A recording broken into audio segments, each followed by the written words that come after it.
Welcome to Lights, Camera, Baby, brought to you by MamaMagic, the podcast where we shine a spotlight on the realities of parenting and the journey from pregnancy to postpartum. Now, today's episode is all about going beyond the snapback. We're diving into the pressure mums feel to bounce back physically after childbirth and more. How to prioritize nourishment, healing, and self-care during this transformative time. Joining me today is the incredible Nathalie Mat, a registered dietitian, mom of two, and a champion for women's health and well-being. Now, Nathalie will be sharing her expertise and personal experience to help us unpack the role of nutrition in postpartum recovery, the effects of hormones on our bodies and minds, and how to approach challenges like hair loss, sleep deprivation, and weight loss with compassion. This is a conversation for every mum who's ever felt the pressure to snap back or struggle to prioritize herself amidst the demands of motherhood.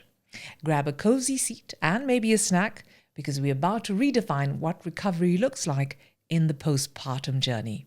Let's dive right in. So Nathalie, thank you so much for joining us today. It is such a pleasure having you here and meeting you. And I'm so excited for our mums to get to know you because I think you're going to be here often because you have so much to share.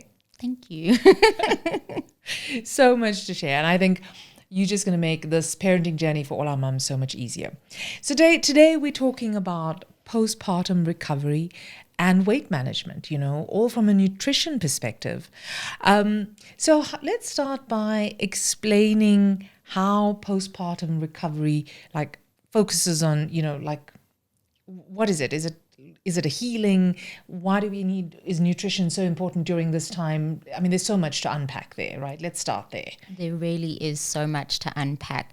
And I think if you view the journey of motherhood and becoming a parent, you spend 9 months. So many of my clients are so focused on exercise and hydration and taking care of themselves while they are pregnant. And as soon as the baby comes out, that pendulum of self-care just goes whoomp all the way to the other side, and you're just taking care of a baby. And nutrition during this time is meant to support you in that journey, but you also want to bring it back to the middle so that you can take care of you too. If you don't have adequate nutrition, if you aren't taking care of yourself, you won't be able to take care of your baby as well. Some of our moms will have undergone major abdominal surgery if they've had a C-section, and then there is healing to do. And some of our moms will also have had a traumatic or a birth that really there might have been blood loss, and so you have that element to recover from as well. Right. And people forget about the roller coaster that our hormones go on too. Of course. And that will influence every factor of how a mom is feeling, from energy levels, hormones affect mood, metabolism, everything. And so the journey, yes, it's about mom's recovery, but also being able to take care of the little person that you've just met. Yeah, you're so right. I mean, there's so much focus on baby when baby's born, so much of focus on baby that mum just takes the sidebar, and you are still so integral to baby's development, baby's both physical and mental state as well. And mums forget about that, right? So where should they start? What kind of nutrients do you need for recovery? And where do you get all of this from? We all have this idea of how our postpartum journey is going to look. And the one thing that I see most, or many of moms forgetting, is to get in protein, because there's a little bit more chaos. You're grabbing a biscuit or a slice of toast or something like that. If you have not made sure that there is protein, whether it is some leftover chicken, some boiled eggs, some dairy, whether it's yogurt or milk in the fridge, you're just going to carry on grabbing the little bit of this and that as you can. And protein is what helps us feel full. It gives us that feeling of satiety, but it also helps with wound recovery. And if you think if you're a postpartum breastfeeding mom, yes, you are now literally eating for two, because all of the milk that you are making for your growing baby, you have to produce, you have to have those nutrients. And so you need 800 extra milliliters of water a day, and you need at least about 20 grams or a medium-sized chicken breast extra protein a day. Your breast milk production is only 80% efficient. And so for every 100 calories that you produce as breast milk, you've spent an additional 20% on top of that just to produce the milk. And so there really is a lot of work that goes into breastfeeding too, and you have to consume those nutrients. If you don't consume them, you are taking some from your storage, but we don't store protein very well.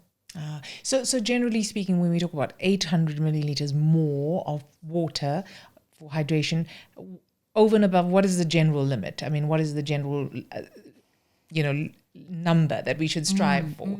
I know people would say 1.2 liters or 1.5 liters, but is it different for everybody? There's an easy rule of thumb. Yeah. We're aiming for about a glass or 250 milliliters of water per 10 kilograms of your adult weight. Okay. But there is another easy thing to look at as well, and that is, sorry, I'm going to get gross, but fine. it is the color of your urine. Okay. So if your urine is dark, cloudy, or strong smelling, chances are you're not getting in enough water, and you should maybe aim to up that.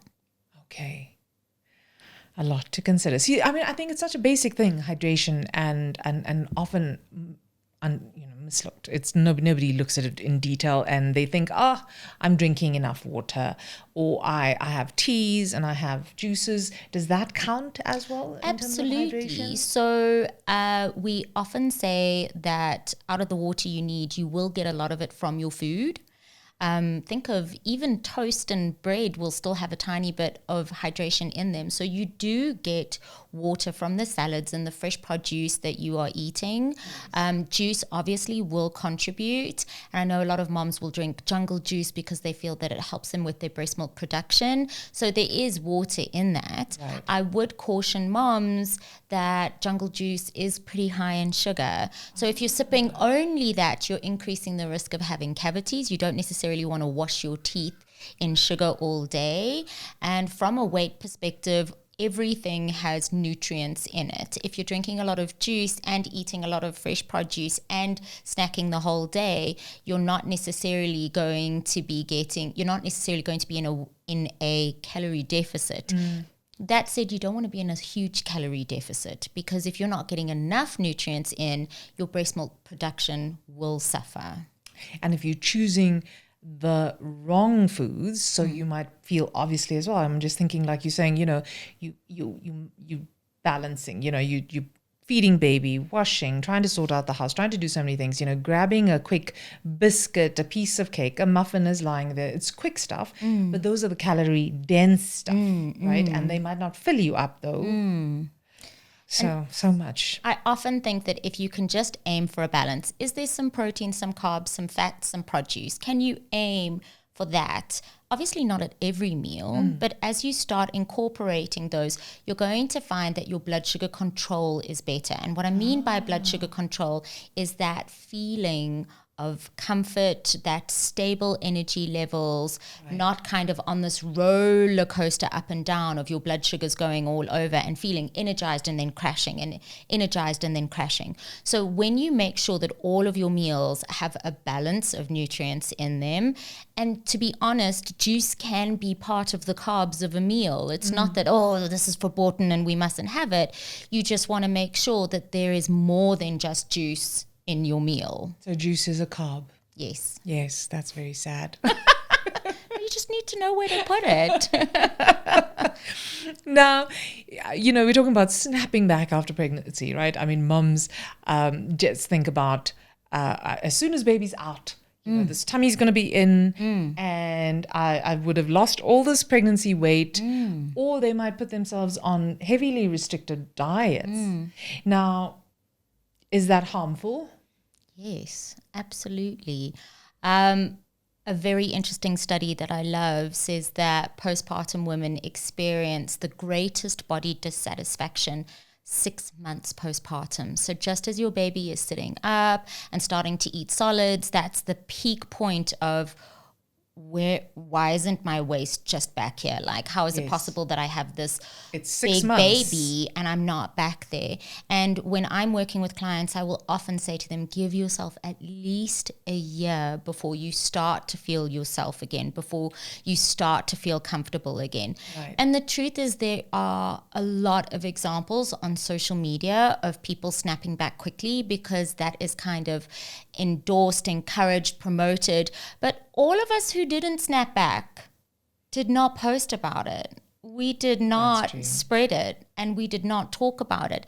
And so the voices that you're hearing on social media are often creating a dissonance in us very normal parents because they have snapped back faster. And the truth is that if you have snapped back faster, wouldn't you want to kind of go, look at this? But we're all different. Yep. You don't know how their hormones impacted them. You don't know how much weight they gained overall. You don't know if their baby is sleeping better than yours is or not. And one of the best things I did to myself postpartum was any social media where the mom was creating a dissonance in me, when I saw it, I unfollowed them for my mental health. I just felt this is not helpful.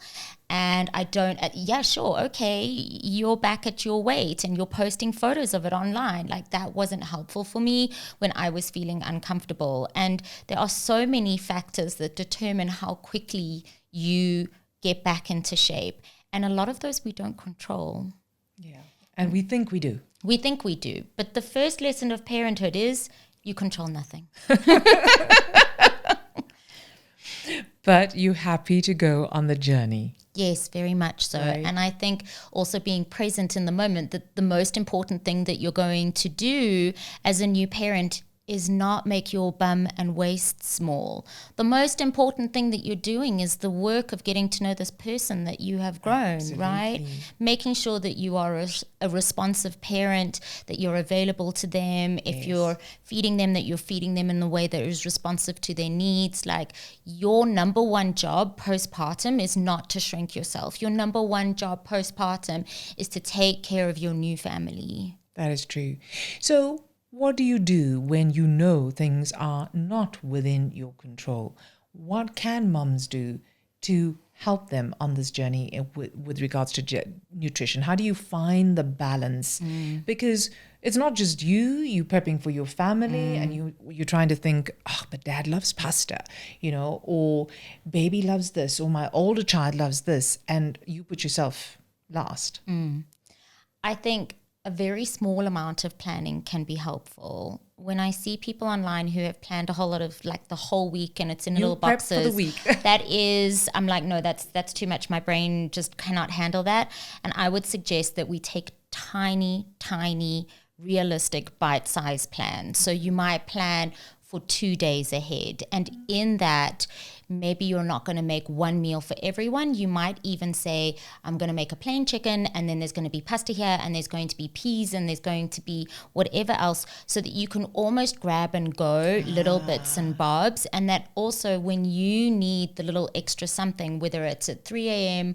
or first thing in the morning, if you feel I need a little bit of, it's there and it's prepped for you. So one of the best things that you can do is actually give yourself a little bit of wiggle room, pre-chop your veggies or pre-pack stuff into little meals for you, so that if you have time to do it and you're not holding a baby in your arm or something like that, that it is available there for you. And one of the best things that I do for myself even now is, if I have extra time to make more, I freeze leftovers. So if I've made a stew or a curry or whatever I've made, to put it in a glass jar, to top it with the starch, and just put that either in the fridge or into the freezer, so that when I need a meal, I've got a ready mixed meal. I can still slice a tomato or add a chunk of cucumber, because that's mom life. Yes, and there's no need to feel bad about it at all. No, and your meal doesn't need to be Instagrammable, right? Yes. It doesn't need to be beautifully curated. You just need a mix of nutrients. You need your carbs, your proteins, your fats, ideally some fresh produce, move on. Yes. And so I think we put so much pressure on ourselves to have everything perfect, when good enough will do. Yes, that is so true. I love that. I think we should all do that. I mean, and stop comparing ourselves. I think that is the biggest flaw in this world right now. Too much of comparisons, and I like your other point about removing yourself, from those toxic people that you follow. If they might not realize what they're doing, their intentions are different in terms of what they're posting. But if it affects you, if it's creating the subconscious behavior of comparison, then leave it for now. Absolutely. It's okay. It's okay. Because there's other changes that are going on now as well, right? It doesn't mean that you, through the pregnancy, that the hormones are not still fluctuating, correct? No, absolutely. So as you give birth, your hormones plummet. And it can be incredibly uncomfortable. Not every woman has the same kind of hormone mix or reaction to their hormones, but as your estrogen and progesterone decrease significantly, you can get postpartum depression, you can experience very uncomfortable moods, and we do know that about 20% of women will experience postpartum depression. It's when the baby blues get more serious, more uncomfortable. And I think it's important that we mention it. The parents who are just nauseous all the time and really have no appetite, or the people who are just eating and eating and eating and eating to cope, that can often be a flag that this person is struggling.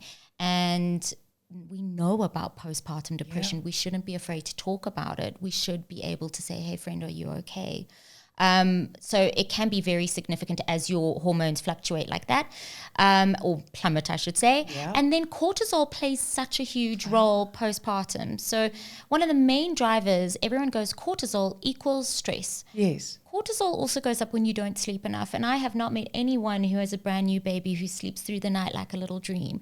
You are going to be awake, and that decrease in duration of sleep, that decrease in deep sleep is going to make you hungry. This is normal. This is expected. And we do know that higher cortisol levels can, in some people, really increase the likelihood that they'll gain weight. So you've got this terrible combo where mom's snacking on biscuits because that's what she can get her hands on, but her cortisol is elevated and it makes her slightly insulin resistant, so she's got that weight gain that can come from that. And so there are some women who gain quite a lot of weight postpartum just because of the impact of not sleeping. Oh my word. This idea that if you're breastfeeding, you'll lose weight so quickly. Yes. As many moms as I have seen is how many different patterns there are.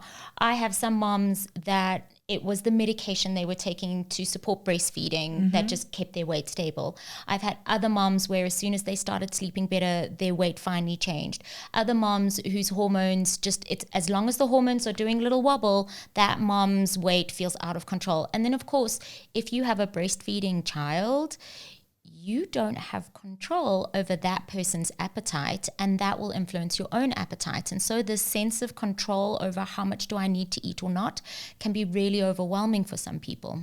So how can mom fix this? Because now, there's some times when the hormone levels are fabulous and she's on a high and she feels like she can, heal the world. And at some points, it's absolute plummet where she's, at the bottom of the bottom and cannot lift herself up to make a meal. What kind of strategies can moms put in place or support can they have in place to help them through this? So ask for help. First and foremost, from anyone who is around. People will often say, let me know if I can come visit or this or that. If you are a person who is comfortable asking for help, ask for the food to be prepped for you. Yeah. Phone someone and say, can you please just hold my baby while I make a few dishes, things like that. You still want to aim for small regular meals. You still want to have balanced meals, because if your mood is doing this, it's possible that your energy levels and your blood sugar levels are also kind of going up and down. Not in a way that is pathological, not like, oh, I've got diabetes, but that if you are kind of white knuckling it through the day on very little calories, you're going to feel horrible. That is stressful for your body. And so being able to access small regular meals will keep your energy levels up, will keep you feeling calm and comfortable so that you are able to take care of your child. It is overwhelming being a new parent, especially for first children. I think that is just like a really scary experience for a lot of us. You don't know what to do, and this little human did not come with a how-to. And so we're like learning on on the job. It's incredibly stressful. And the small things that we can do, like asking for help, having small regular meals, making sure healthy food is available, those make that journey a tiny bit easier. That is so true. And mums, sometimes, like we're saying, you think you're capable of doing everything. This is your job. This is your task. This is you, and you will do it. But there is a support system. So lean in on that, right? I think it's between a personal support system within your family, within your friends, and then there's an external support system, like, people like yourself, dietitians and nutritionists and professionals that can help you through that as well. Now let's talk about, okay, we're going through all this hormone fluctuation. It's affecting our mental health. What kind of foods, nutrient-rich foods, can we focus on? Is there anything that we should lean on more than something else during that time? I mean, I know protein should always form that base, but is there anything over and above that? I'm a firm believer in the Mediterranean dietary pattern. Okay. It has really some wonderful data basically suggesting that we should eat an abundance of fresh produce. We should use dairy and legumes regularly. If we eat red meat, it shouldn't be more than twice a week, ideally, and then leaning also on your white meats, your chicken, your pork. The one thing that I would say to moms, limit how much you rely on these, is limit how much caffeine you use overall, because it's a short-acting stimulant and it's not necessarily that helpful for you. And I would also say, as much as it's delicious and it helps you get through the moment, make sure that there is something to balance out the sweet stuff. If you are having rusks, if you are having cool drinks or things like that, like balance it out if you can. Sometimes we do need a little something to say, well done for making it through what was a tough day, especially if your baby has colic or anything like that. That's true. But make sure that it's balanced, because those are short-term fixes and overall they won't necessarily help you feel good. Obviously as well, if there are foods that my digestion's not going to be comfortable, avoid foods that are going to bloat you. Avoid foods that are overly rich and going to make you feel tired or uncomfortable. And so there as well, it's knowing your body, knowing what generally works for you. And I don't know that all of us are necessarily connected to how we're feeling in that immediate postpartum space, but trust the patterns that worked before, because they are likely to still work to some extent postpartum. Yeah, that is true. Thank you. Okay, so now we there's so much we're trying to juggle, but on top of that, we might be breastfeeding. Hopefully, most of us are breastfeeding. Most of our mums, they want to breastfeed, they want to go through this. So are there foods that you should or shouldn't have during pregnancy? I mean, during breastfeeding, not pregnancy. Well, that we've covered, but during breastfeeding, because there are so many myths about that, right? Don't have too much of gassy food, and because your baby's going to have colic, and don't have too much of fish, and don't have too much of...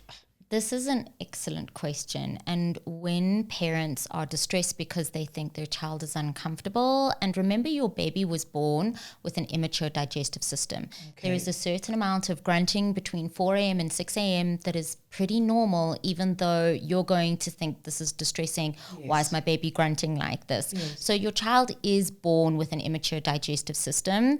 But that said, you as the parent will know that this is excessive, this doesn't look right. So when it comes to gassy food, the gas that is in my digestive system does not go into my breast milk and into my child's body. And so a lot of the stuff, my daughter said the most unbelievable thing to me the other day. She said, I remember tasting spicy food when I was in your tummy.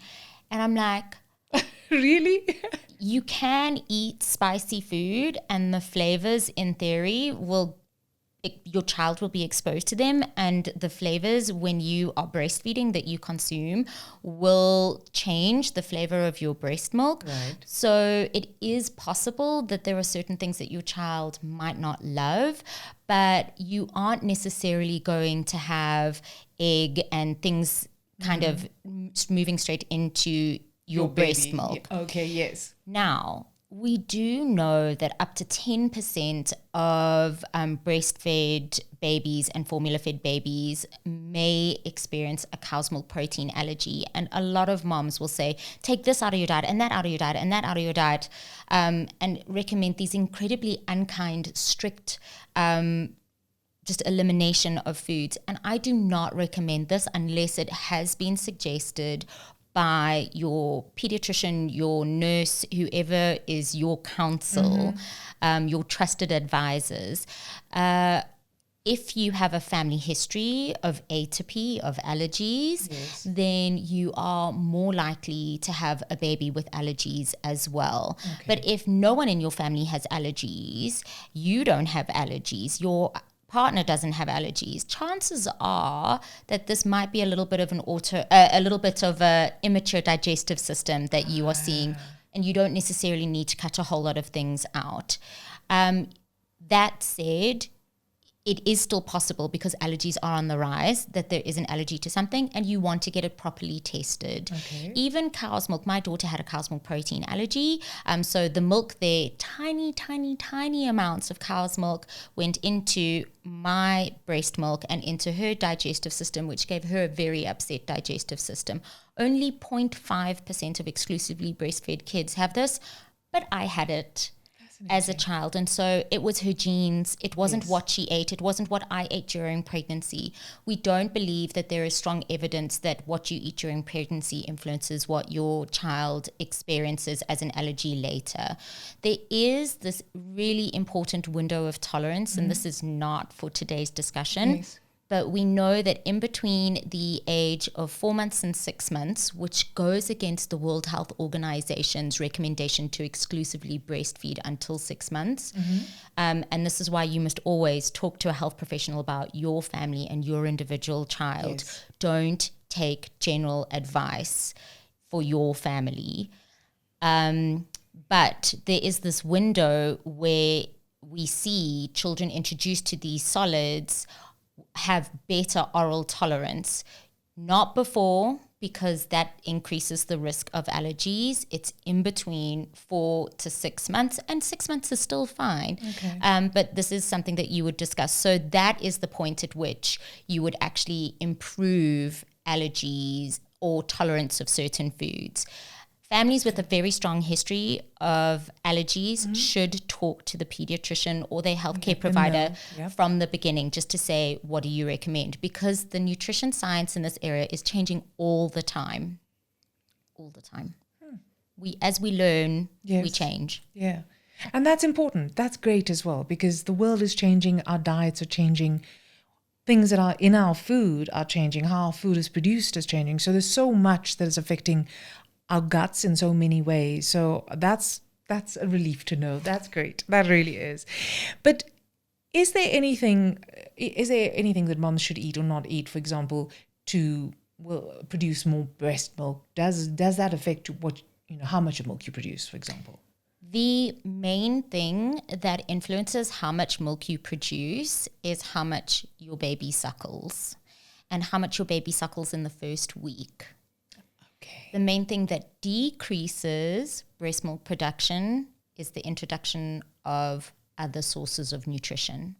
So we do know that oats, for example, or certain foods can increase breast milk production, but the most powerful thing is not what you're eating. Make sure that you are getting in enough fluid, enough nutrients, and that your baby is suckling.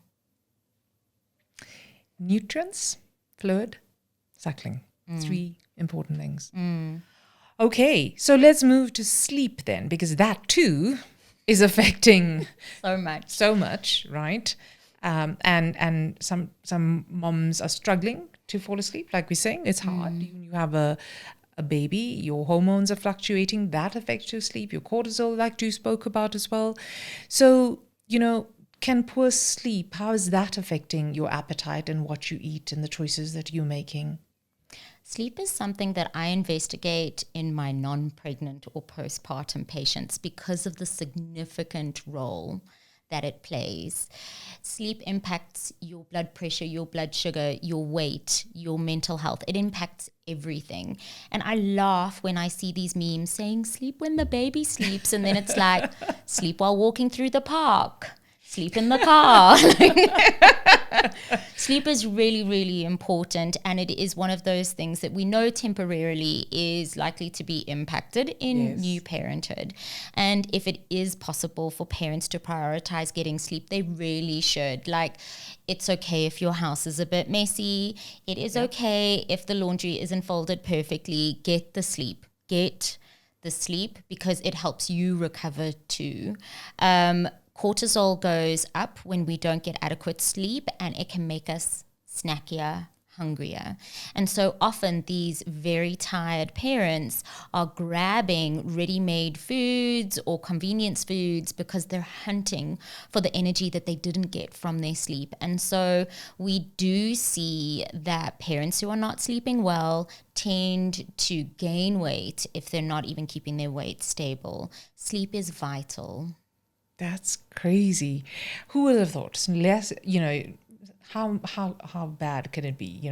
That it can actually make you lose weight. And I think it's one of those factors that many people overlook, right? Absolutely. And interestingly, when people are under pressure, so maybe under significant mental stress or working out very hard and not recovering enough, we sometimes see that people lose mostly muscle. They lose lean tissue when they're losing weight, rather than adipose or fat tissue. So being incredibly sleep deprived is a stressed state. And even if you are losing weight, your body might not be letting go of fat, it is letting go of muscle. And that is the opposite of what we want. So if we want to have a good night's rest, yes, we know that there are many factors that may be affecting us, but from a nutrition perspective, I mean, we've heard about magnesium helping. So are there any magnesium-rich foods that we could incorporate, or calming, teas or things like that? Do they really help? Do they really help? Magnesium will help if you are magnesium deprived. Okay. Or deficient rather, not deprived, I should say. So magnesium is one of these foods that you cannot eat just one food and you get all magnesium for the day. You have to get it from multiple sources, and sources are like dark green leafy veggies, whole grains, dairy, nuts and seeds. And as I say, you have to eat quite a lot of those to get them. Now, people who stress, who sweat a lot, or who drink a lot, hopefully new parents are not drinking a lot, tend to charge through their magnesium a lot faster than people who aren't those things.